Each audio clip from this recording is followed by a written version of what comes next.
Tonight we're joined by Ben Jenkins, Senior Executive Vice President and President of the General Bank of the Wachovia Corporation. Ben has been recognized for his efforts in orchestrating and overseeing the merger of two banking giants, First Union and Wachovia. Ben has served in his current role since 2001, and his affiliation with First Union began in 1971. Ben has provided leadership in recent years as president of the First Union region of Virginia, Maryland, and Washington, D.C. He knows higher education, too, earning degrees from North Carolina State and Alabama, and now serving on the boards of NC State and Queens College in Charlotte. Ben is here tonight as guest of the Robbins School of Business and the Richmond Quest. As the business school's executive in residence, Ben is participating in 2 days of special programming, interacting with our undergraduate students in business and leadership studies, and interacting as well with our MBA students. And tonight, we're delighted to welcome Ben as a featured Quest speaker. We look forward to hearing his address entitled "The Many Faces of Change," addressing the management of change in today's financial arena. Ladies and gentlemen, please join me in extending a warm welcome to our speaker tonight. We're honored to have you here, Ben Jenkins.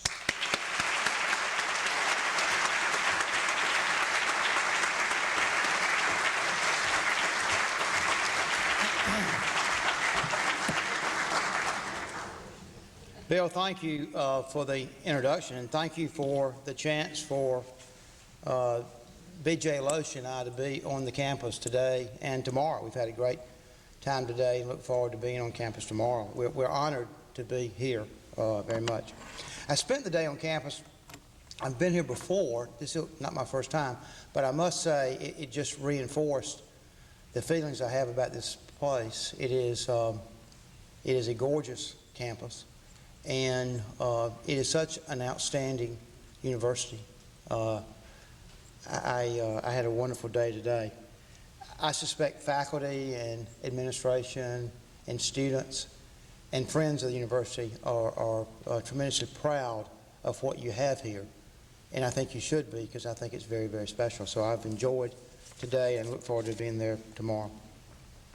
I was asked to talk about change, and that's what I'm going to talk about for a few minutes. I've got some prepared remarks, and then I would love it if you have questions. Anything around change or anything around the financial services business, or any question you want to ask. I hope you'll ask that, because I'd love to have the questions. But the topic is change. Think about this. A small investment banking firm is nearly devastated after losing half of its employees and its entire headquarters operation on September the 11th. From the attacks. It's not alone. Thousands of people and businesses are lost in the wake of this terrible event. Beyond that, employees of some of our country's largest and formerly, I think, more respected companies face uncertain futures as their companies declare bankruptcy or fold altogether under the weight of bad accounting practices and horrible illegal wrongdoings. World trauma, initiated by September the 11th, by corporate scandal, and by economic uncertainty, throw the stock market into huge turmoil, creating investor unrest and causing literally millions of people to have to reevaluate their financial picture. Now, what do these scenarios have in common? You might say they're all pretty bleak, ugly, terrible pictures of reality.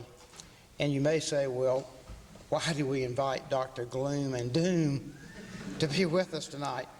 Before you make any assumptions, consider these scenarios. A teenager goes off to college, facing the world on her own for the first time. And her very proud parents get used to life as empty nesters. A wonderful 20-year employee retires with the hopes of pursuing an entirely different new career. A couple is wed and begins life together a new life together. And a new mother realizes her dream of owning her own business and decides not to return to work in the corporate world. So what are we talking about now? Life events, for sure. But how do those second events compare to the first events? I think quite simply and appropriately, given why we're here tonight and what we're talking about, they all involve significant change for the folks involved. And I think what's really interesting to consider is how each individual involved in these extraordinary, life-altering events will deal with the change that they are facing. And it will depend, I think. Some, as you would suspect, have change thrust upon them. So they'll have to make decisions on how they plan to cope with that change, whether they will thrive, whether they will survive, or whether they'll just shrivel from the change that's thrust upon them. Some, though, sought change, maybe for a better life, maybe to grow personally, or maybe just to get out of a rut they were in.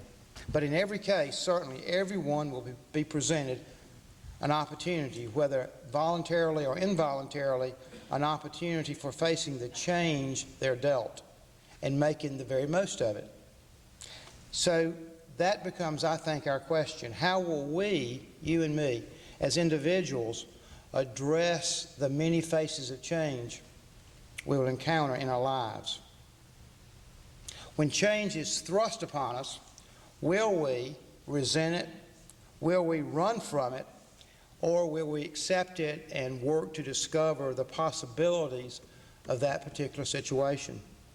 When change represents an opportunity, will we be proactive? Will we be change agents? Will we be willing to take risks to move forward and get ahead?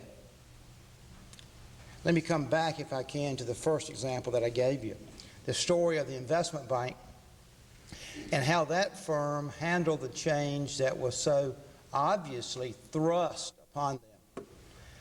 Last September the 11th, Sandler O'Neill lost more than a third of its 171 employees in the World Trade Center attacks, including the co-founder, Herman Sadler.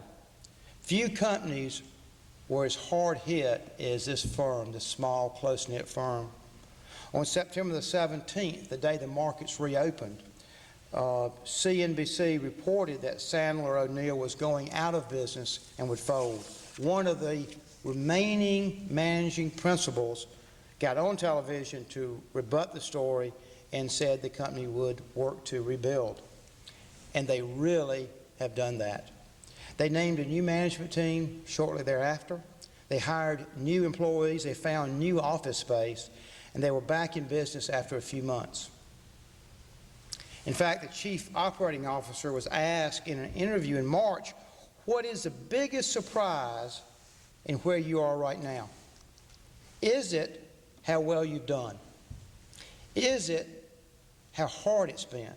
Is it the support you got from people, from competitors that you didn't expect to get? His answer was, well, it's sort of all this, but it's really around people. He said, I think that as great as you think people are, they're better than that in very tough situations. Robert Kennedy said that great change dominates the world, and unless we move with change, we'll become its victim. And perhaps that's the kind of spirit that kept this battered firm from going under and ceasing to exist, its sheer will against becoming a victim of change. I've got a lot of wonderful associates here tonight and friends, and they would tell you the last thing Ben Jenkins is a change expert.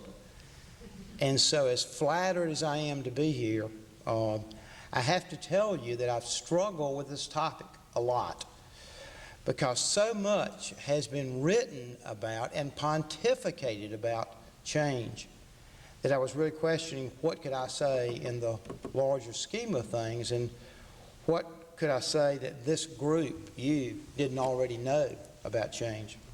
And that's where I sort of came up with the view of the many faces of change that you and I and all of us face every day. And I think I can talk about it and depict it better if I share real life experiences that I've had.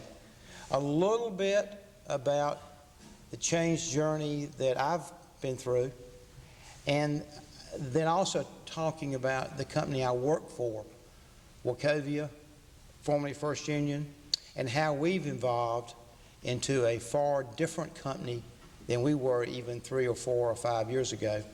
How we've gone through a huge change process ourselves. And along the way, I hope I can share some concepts that might be helpful to you as you deal with change in your life or your business, as you confront change or you seek change. In my 30-year career with one company, we were in class today, and I was continually referred to as somebody who'd been with one company for 31 years. The students' eyes would glaze over as I felt so old. But I've been with one company for 30 years, and I've come to appreciate, accept, and even welcome change. Because I think with change really comes an opportunity to get ahead and to advance, either as a company or as an individual. And I've had, frankly, little choice about change. I've had to deal with change again and again and again in my career. I've watched our company grow from a very small one-state banking organization with about $1.5 billion in assets, and at that time a very simple, easy to understand and easy to execute business model, to now as Wachovia, the 4th largest financial services company in our country, with more than $1/3 of $1 trillion in assets, and a much better but yet far more complex business model. And as the bank's grown, I've had the opportunity to grow and do different things and hold different jobs. I started as a corporate banking officer in Charlotte, and now I head up our general bank, which is what you would normally think of as the banking operations of our company in the 11 states we operate. It would be the retail bank, the small business bank, the branches.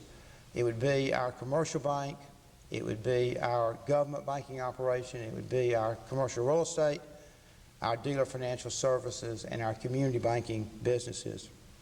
And I've had the pleasure in this 31-year career to live in a lot of places, a lot of states, and a lot of cities.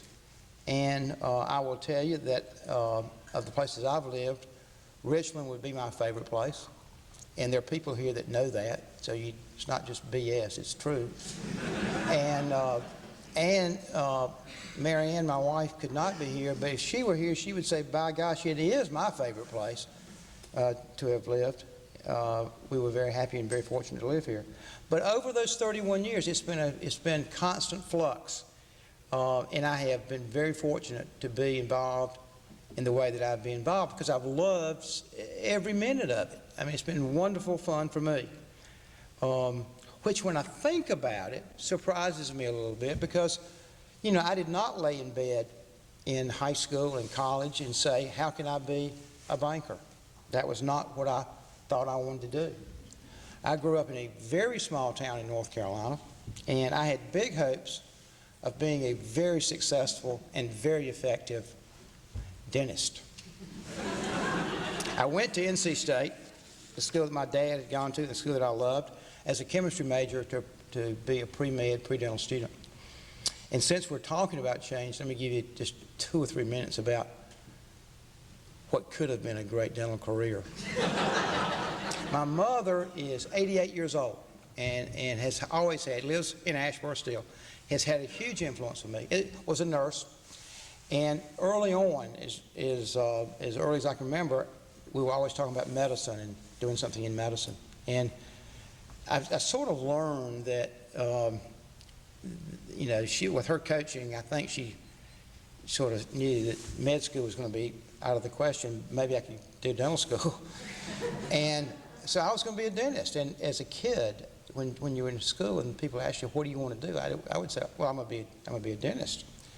And I went to NC State with that as a goal to be a dentist and to do that. I had a great college experience. I love NC State. All my time at NC State was in pursuit of grades just good enough for dental school, balanced with having a very good time.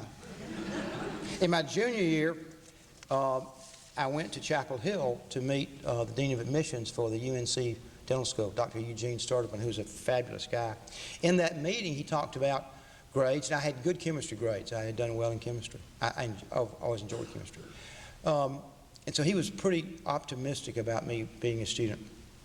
He said, there is a test you take. It's a dental aptitude test. It's not a big deal. We have part of it's academic achievement, and part of it's are you skilled for being a dentist? Do you have good manual dexterity? The test was a 4-hour academic test and a 2-hour test of carving chalk. They actually give you 2 pieces of chalk. They give you a scalpel, a flexible ruler, and some instructions, and you carve the chalk. You have 2 hours to carve 2 pieces a certain way. You carve the chalk. You turn the chalk in. They put the chalk in a calibration machine and measure it against what you were asked to do. You get a variance score. The variance score is then compared to everybody else in the United States that took the test that same day, and they can stack rank how good you are in manual dexterity. I was pretty pleased. It seemed to go okay for me. Took the test in April of my junior year in college. In July, I got the results back. I was pleased with the academic portion, but I was in the bottom 2% of the United States in manual dexterity. I was shocked. If you think I was shocked, my mother was really shocked. So, not to be outdone, I ordered chalk from the UNC Chapel Hill Dental School to practice that summer. Every night, the summer of my senior year in college, I spent carving chalk, while my friends were out running around doing everything in this world but carving chalk. I took the exam again in the October time frame of my senior year, and I felt even better about it. I was pleased that I had practiced. I was pleased that I had done the work. And I got a call from the Dean of Admissions, Dr. Sturdivant, in early November to come to Chapel Hill for a visit. And I came over. He was very encouraging, and I was very pleased and very proud of myself. And I went over and we had a wonderful lunch.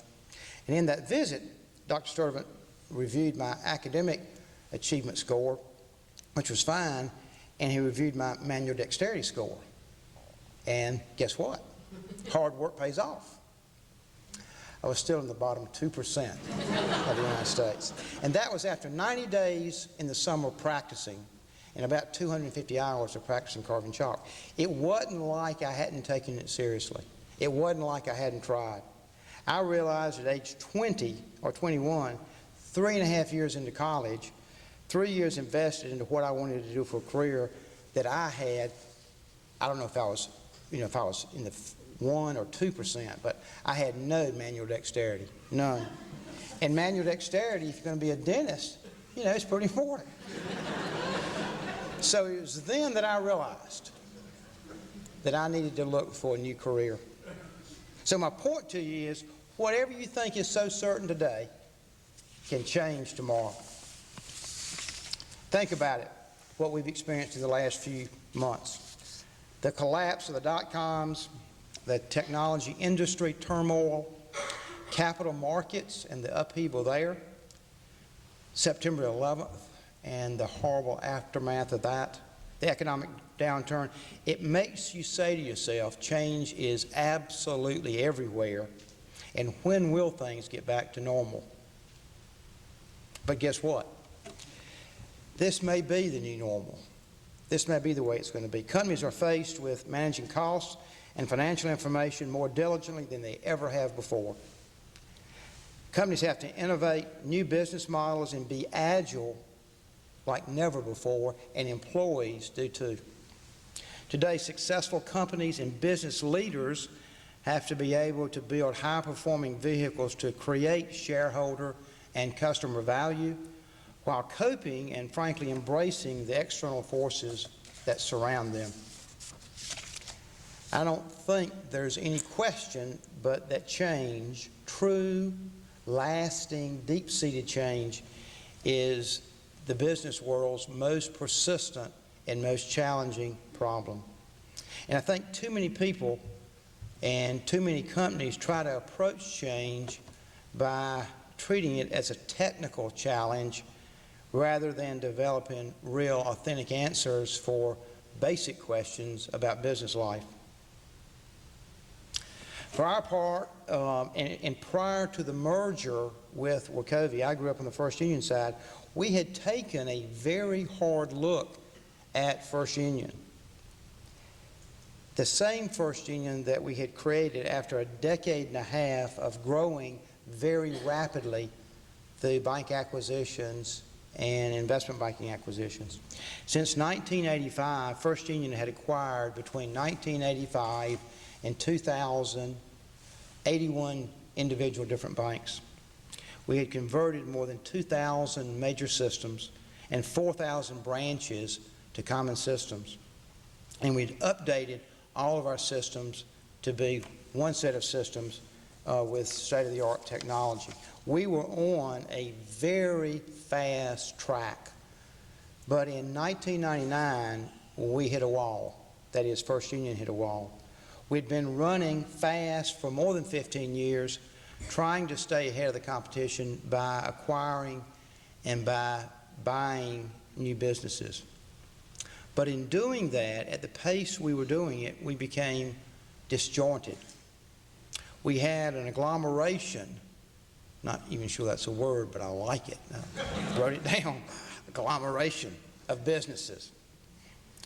But no one had thought strategically about all these businesses and how they fit together. Each business had its own strategy, but these strategies did not necessarily come together in a way that supported each other. We had built or had attempted to build a growth company, but in midway of 1999 we were not growing. We had literally run out of gas. Our earnings momentum was sputtering. And you may remember for the First Union side in mid-1999, our customer service was horrible. We had tried to do too much, too fast, and it had a bad impact on employees and a bad impact on customers. Like it or not, First Union in mid-99 was arrogant and was oblivious. And our customers felt that. And worst of all, our employees felt that. Customers began voting with their feet and began leaving us in 1999. Employee morale was horrible and hit a real low. We missed 3 earnings targets in 1999. Wall Street began questioning our ability to grow and sustain shareholder value. And our reputation heretofore as a banking powerhouse began to disintegrate along with our stock price. So we found ourselves in mid-1999 at a significant crossroads. This is First Union. We could decide to change or frankly face the consequences of a company in denial if we didn't want to change. There's a great leadership guru. I'm sure the professors and students at University of Richmond know this name, John Cotter.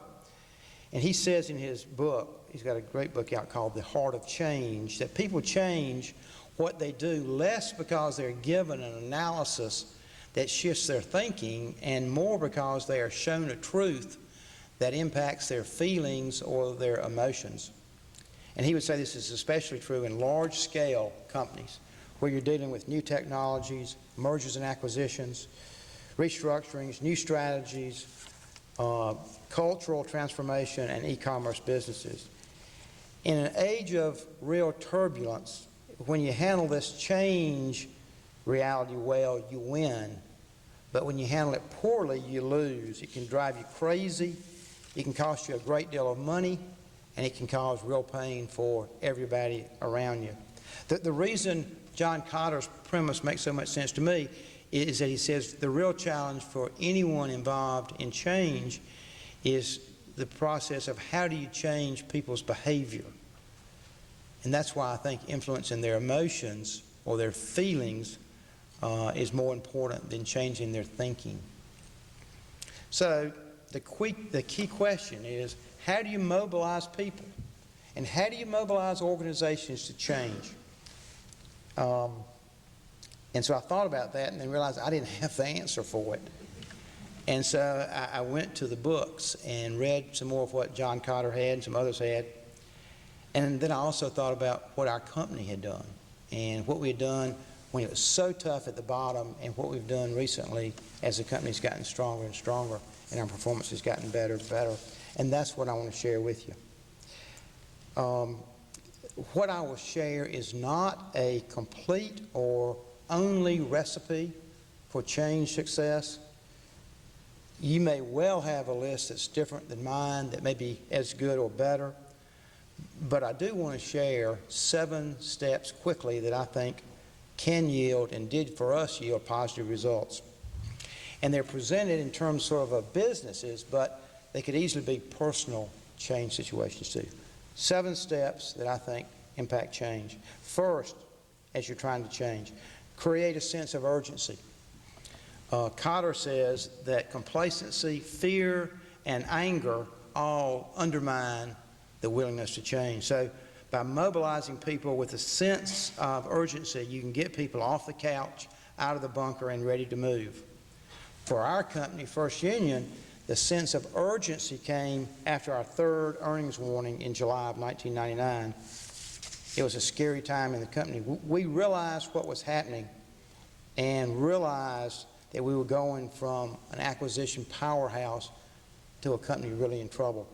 So that gave us the energy to change. We were ready to mobilize. And we talked about it a lot. We started talking about it in mid-1999. We were not afraid, as we talked about it, to use the word crisis. And as people heard that, we have wonderful people throughout the company. They knew how to respond. Most of our people at that time had seen it occurring and they were ready for a change. They were tired of reading about their failing company in the press, and they were most tired about getting beat up by customers and friends about our poor quality of service. So we made it perfectly clear we had to change. That's step 1. Step 2 is, before we began to take action, we knew we had to change some things and change some people. And so over the course of about 6 to 8 months, we worked hard to change the leadership and the management of our company at the top. And today, by adding Wachovia and the new team from Wachovia and changing how we work together, if you look at our operating committee of the new Wachovia and compare it to the old First Union, it's almost 100% different than it was 3.5, 4 years ago. Our operating committee today is much smaller. It's about 16 people, and the feeling of personal accountability for those in that committee is 100% greater than it would have been 3 or 4 years ago. So we've changed people and changed management, and that's important as you go through change. Another step, the 3rd step, is the ability as you change to think things through and then have the ability to pull the trigger and take some action. And that's what we had to do. And some of those action steps impacted people, and they were very challenging and very tough to take. In June of 2000, you may remember, First Union announced to Wall Street, we announced to our customers and to employees and communities, in I think a very organized way and a very well thought out way, that we would begin ridding ourselves of businesses that had low growth prospects or just were not important to our future growth plans. We shut down something called the money store. Changes in accounting had made that business very unattractive from an economic standpoint. We divested about $13 billion in low-yielding securities, and we sold 84 slow-growth bank branches, mainly in Tennessee, all to raise capital to take the charge from closing the money store. We cut our dividend in half in March of 2001. That was a very tough call, but it enabled us then to start building capital for the future, and it was very important. We began an in-depth, intensive, top-to-bottom review of our expenses, and that led to a real change in how we manage expenses and led to strict new policies and controls on how we spend money. And finally, and I would say most important, we took a very serious and calculated approach to improving our customer service and our retention. We spent money to properly staff our branches and back offices so customers could be well served and wouldn't have to wait in long lines. We balanced incentive plans to reward employees for good sales but also good service. We appointed one of our key leaders, Beth McKeag, to oversee service. Beth ran a big part of our line bank. We asked her to handle service delivery, service quality for our company, and she did a marvelous job and is doing a marvelous job today. But she was a key leader who got the role of service czar. We started a customer service SWAT team that Ed Crutchfield ran and now Ken Thompson runs. It's got about the top 24 bank leaders in the company and holding company leaders in the company on that committee, and that committee focuses on improving back office service delivery, which is so important. We began asking our customers how we were doing in serving them. We contracted with the Gallup organization to poll 60,000 customers, now 80,000 customers each quarter, to ask them how satisfied they were with how we were doing business. With all that said, I'm proud to say that in July of this year, we recorded our 13th consecutive quarter of improved service delivery. In other words, it's gotten better for 13 consecutive quarters, and we're proud of that. It's really amazing as we go through this combination between First Union and Wachovia that our service quality continues to go up and up and up. We'll announce earnings midway of this month, and we'll announce in those earnings announcements that we've had our 14th consecutive quarter of improved service delivery, and it moved up a great deal in this past quarter. So we're very pleased. So that's a step. The next step is a reminder that change only takes place if you communicate it and talk about it like crazy. You have to tell employees, you have to tell management what's going on, and that can seem obvious, but really candid and honest and constant communication really isn't what big companies always do, and we didn't do it. The direction, the vision, the goals of a company need to be communicated both for understanding and for buy-in, and that's why I believe the restructuring I talked about earlier went so well. We told several hundred managers what the company was doing before we announced anything publicly. We gave them the tools to effectively share the information with employees and with customers and their communities in a very candid and open kind of way. And they felt bought in, they felt valued for getting the information early, and they did a beautiful job of conveying our message that day to all the constituents. And the news was difficult to deliver, but they did a beautiful job of doing it, and it went over very, very well. How we communicate things is hugely important to the change process.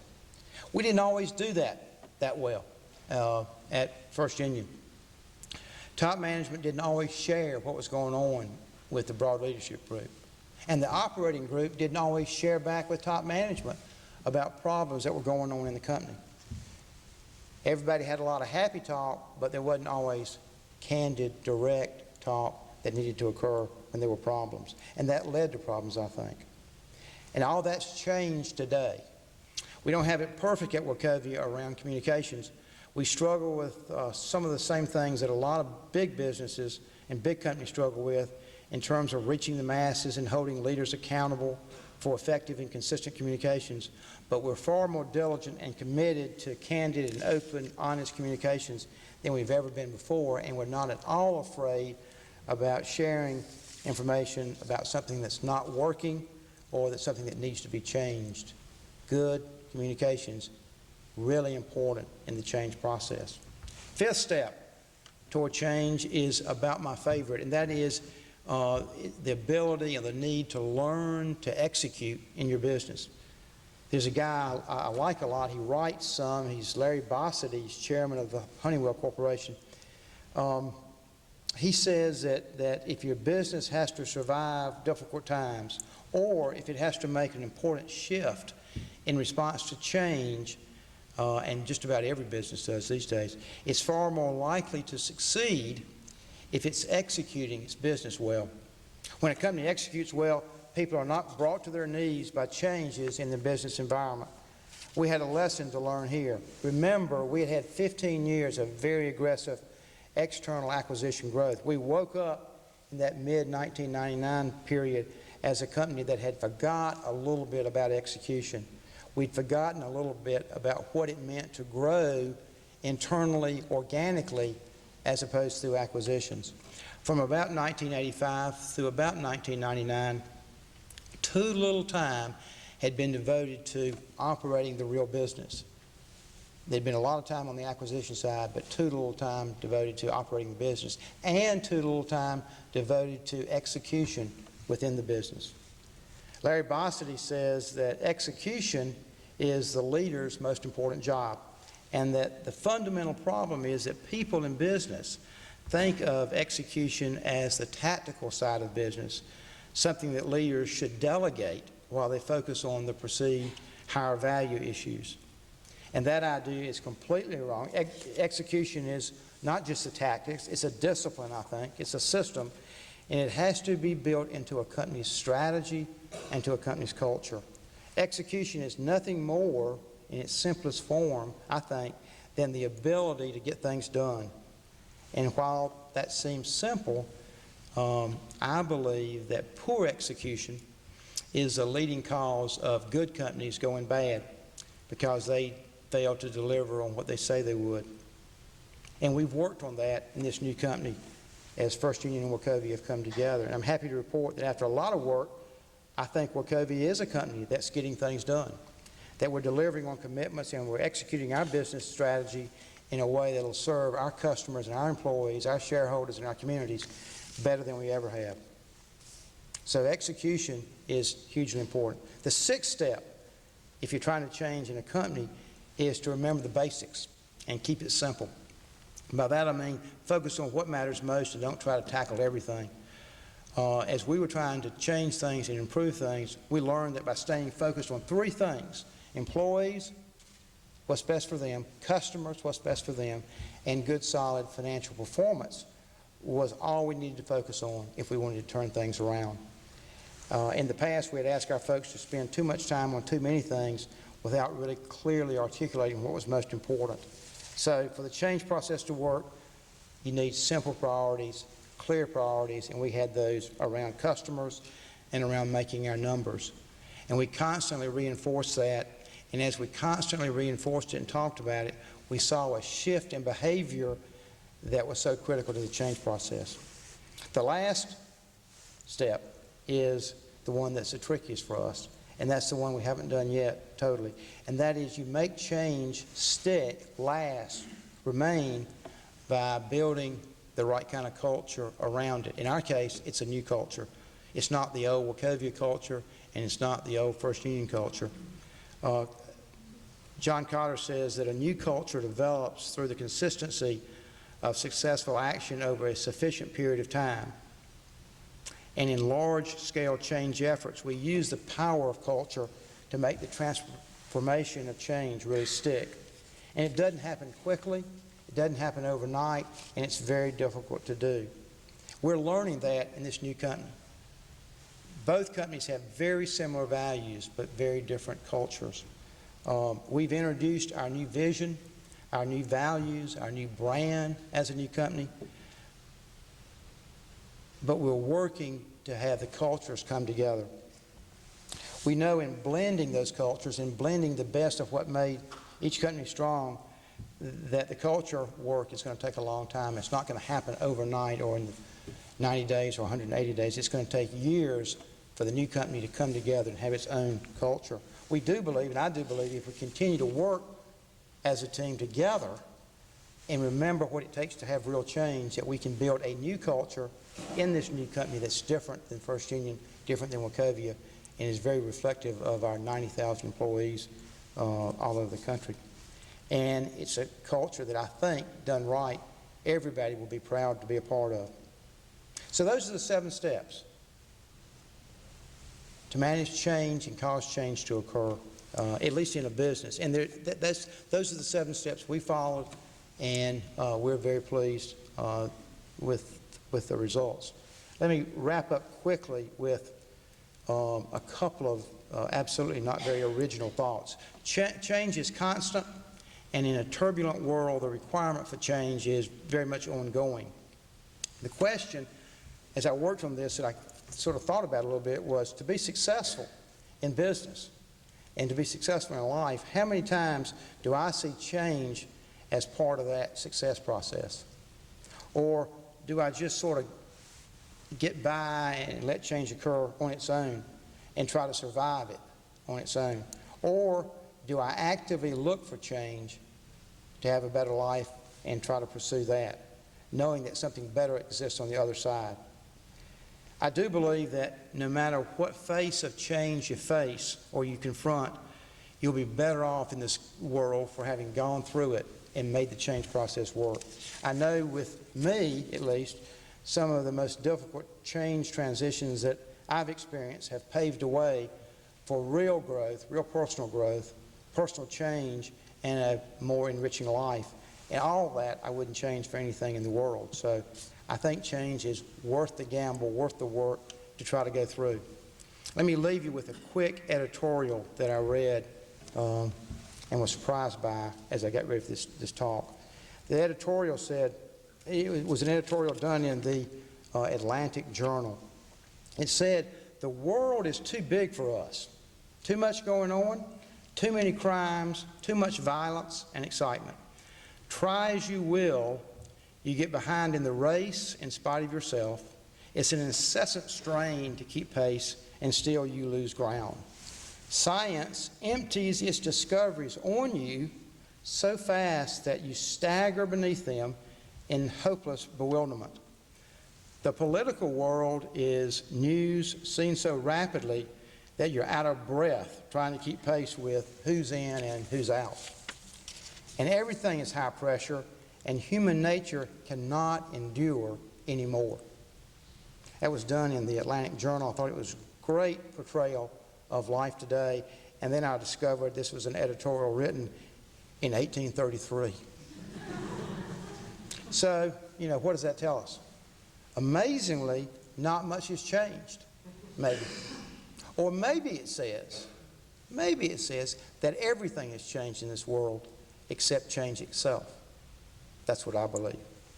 I want to thank you for inviting me here for 2 days. I've had a great first day. I look forward to tomorrow. Bill, thank you.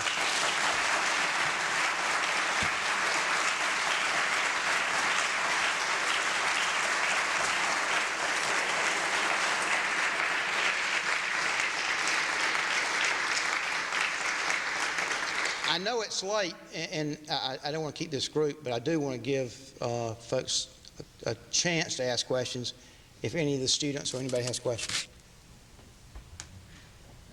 If you looked at about 10 years or 15 years, how would you see the financial services industry? How is it going to change? The question is, if you looked at 10 years, how would you see the financial services industry?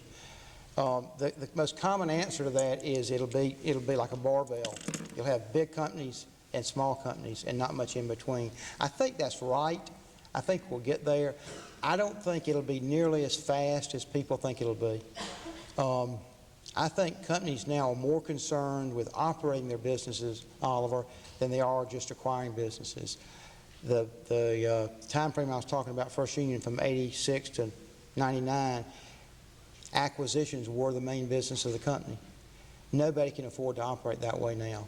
So you'll try to be a good operator and a good acquirer, and that will cause you to be not so fast in acquisitions and slower and more deliberate.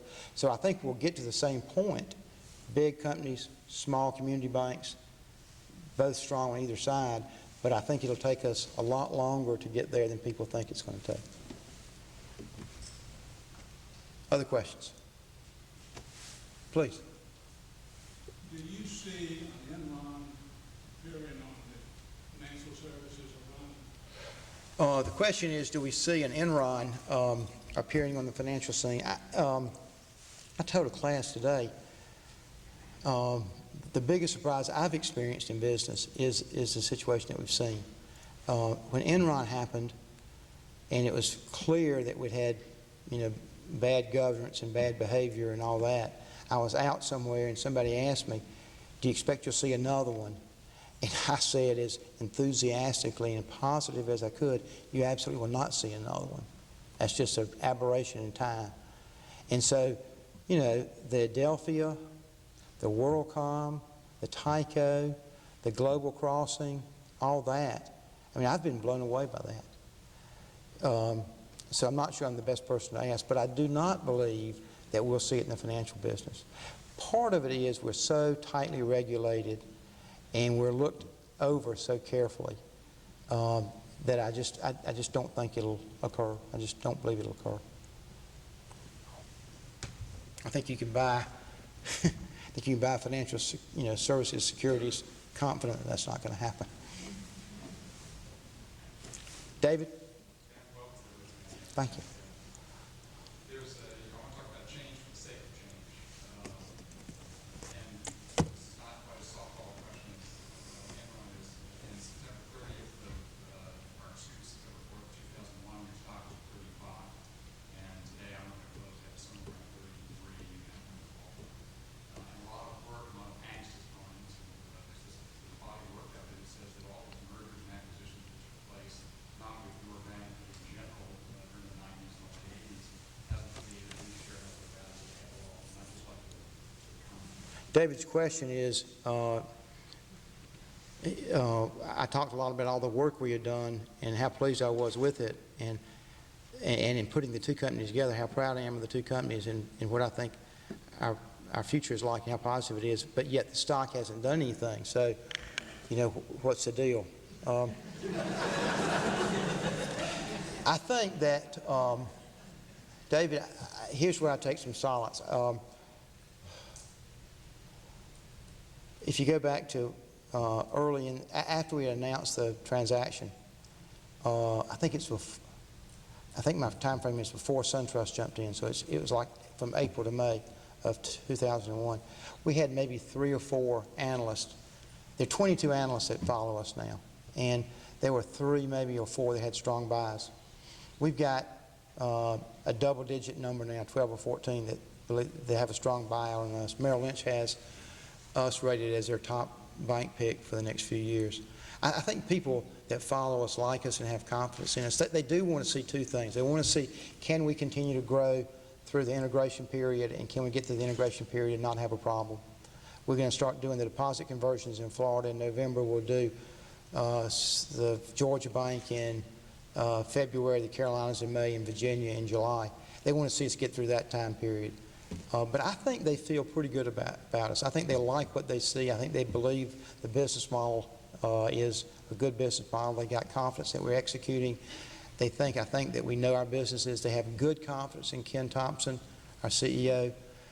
So I think as we get a bottom to the market, that the idea that more and more analysts favor us and have strong buys will show in the stock price. I'm very optimistic long term. That stock price. Please. You see in your retail side, the teller on the inside, if you come to love and say hello to, disappearing as we go more to fast food and running the bank and cash the check and deposit, etc.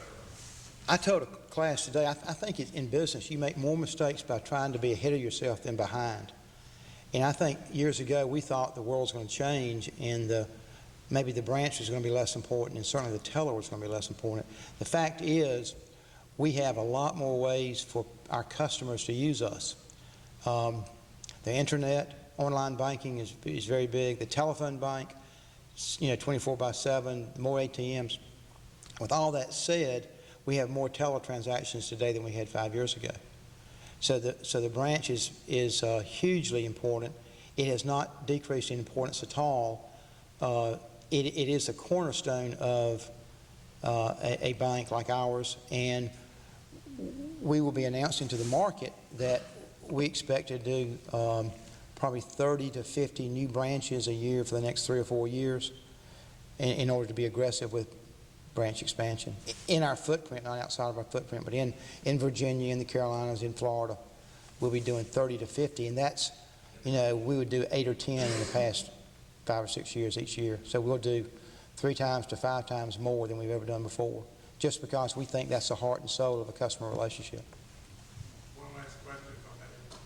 You said that you saw the banking industry staying pretty clean. Did you include in that the city banks and the mortgage? Well, I think there's a difference. The question I got earlier, I thought, was an Enron situation or Global Crossing or Tyco. Excuse me. The question was, I commented about the financial services business being clean, and the question was, do I include Citigroup in that hygiene report? And my answer is yes, I do. And I see a real difference between Citi, that runs a very complicated business model, and Tyco, Enron, who I think had crooks. I mean, they did wrong stuff. I don't think Citi is that way at all. It's a complicated business model. Did they do everything right? Probably not. But it's not the same thing. It wasn't the intent. It wasn't the personal bad behavior that we had in those other companies. And I don't think it exists that way in any financial services company. I think Citi is a very complicated but good company, well run, and they'll fix their problems. John. Yes. I had John in class today. I'm worried about this question, is what I said. Well, actually, I thought I had 2 good questions, but one had some dentist school things.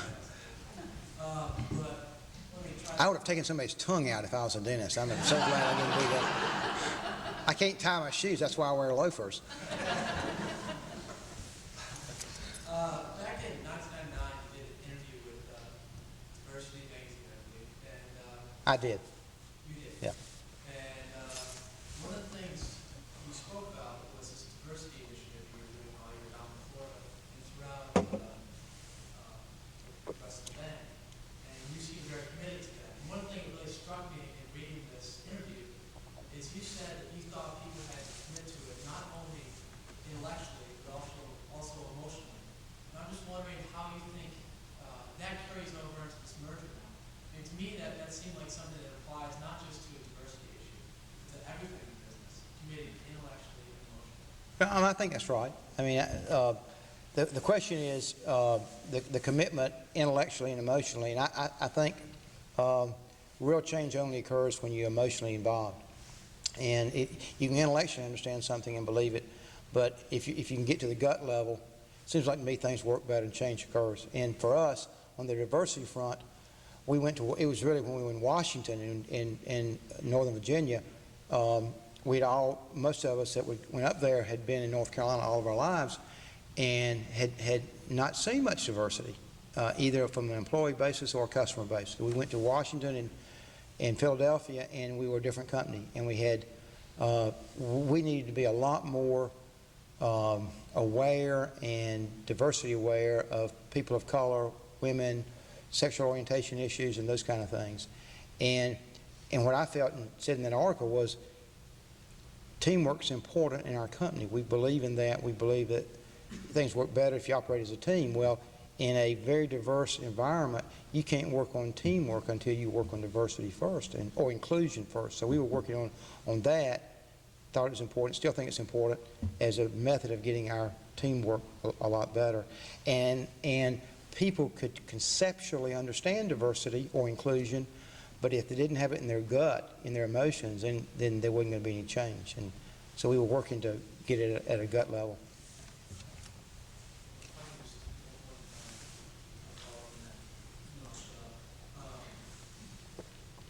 Do you think there has to be an emotional commitment to the day-to-day operations within Wachovia? I mean, do you think is it just something that deals with social factors such as diversity, or is it something that you're working on a project, so to speak, or you're working on a merger, you have to really believe in it emotionally as well as the intellectual? Well, I mean, the question is in any big important effort, do you need to be emotionally tied to it, or can you do it without being emotionally tied to it? Is that sort of the question? I think it's awfully hard I think your chances of success are very much improved if you have folks that are at all levels that really believe in it and want it to occur.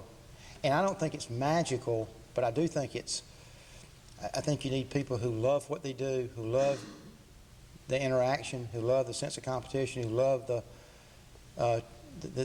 ability to serve customers, and who, it's more than just a function, it's more than just a job, it's more than just a role. They really feel it inside them, and it's who they are. I believe that people have personal flows, and you sort of go in a certain way as an individual.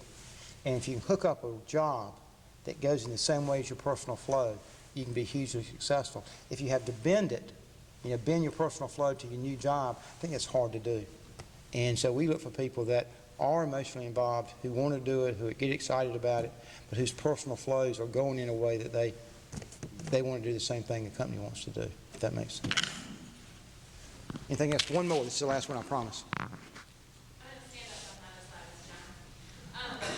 You talked about the 7 steps, and within that you mentioned leadership and management. I'm taking a class called Leadership versus Management in business school. I'm wondering if you use those terms interchangeably, or you, in your organization, have a recognition of the distinct differences. Well, the question really is, people talk about leadership and management. Is there a difference? Or are they interchangeable? B.J. Loesch, in a class this morning, talked about the difference in leadership, in that I think B.J. said leadership's assumed. People just sort of step up to it. And I agree with that. There's no, there is no I am the leader, follow me kind of work. You have to just informally and the right way demonstrate that you're the leader, and if you are, people follow you. I do think, though, that it's a little trite to say leadership gets all the points and management gets little points. I think management's terribly important. And I think a lot of companies get off track because they lack good management. And so it's important to have good leaders. It is damn important to have good managers, too, though. And sometimes we lose track of that. Thank y'all very much for having us.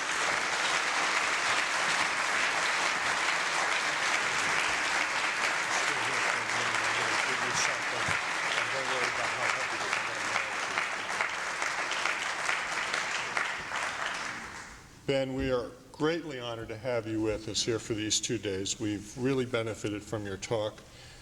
We have some books of our own to give you, written by our distinguished faculty that rival John Carter in acumen and insight. And knowing of the challenges that you've faced in manual dexterity in your dental school years, we thought it only fitting that we enclose these 4 books in a single case, so that they're at the ready, on the plane, in the hotel room, at the house, whenever you need them. Thank you. You're terrific. We really appreciate your coming here. Thank you.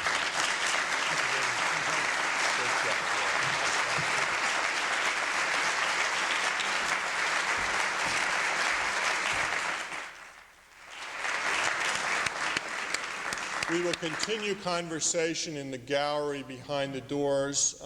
Thank you, all of you, for coming tonight. This is a very special evening. We're very much honored to have you with us, Ben. As you know, we have over 130 graduates who work with Wachovia, and many of them in very high places. The chairman of Wachovia, Bud Baker, is a Richmond grad. B.J. Loesch, the head strategic planner for Wachovia, Cindy Massad, and on and on and on. So Richmond and Wachovia are very much partners in providing the highest quality financial services known to women and men, and onward to both of us. Thank you again, Ben.